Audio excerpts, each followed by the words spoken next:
Hi అండి. కారపు బూందీ రౌండ్‌గా ఇంకా స్వీట్ షాప్‌లో కొన్న టేస్ట్ రావాలంటే ఒకసారి ఇలా ట్రై చేసి చూడండి.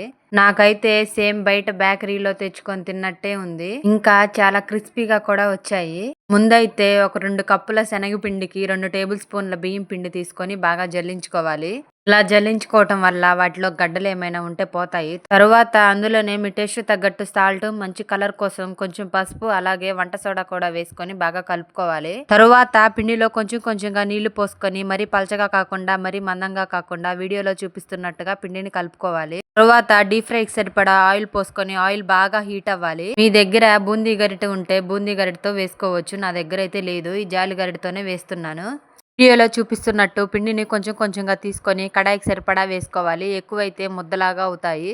మంటని మీడియం టు హై ఫ్లేమ్ లో పెట్టుకొని కొంచెం కలర్ వచ్చాక తీసి ఒక గిన్నెలో వేసుకోవాలి. అదే కడాయిలో కొన్ని పల్లీలు అలాగే వెల్లుల్లి కూడా ఫ్రై చేసుకొని వేసుకోవాలి. అందులోనే కొన్ని శనగపప్పు అలాగే మీ టేస్ట్ తగ్గట్టు సాల్ట్, కారం వేసుకోవాలి. Bye bye.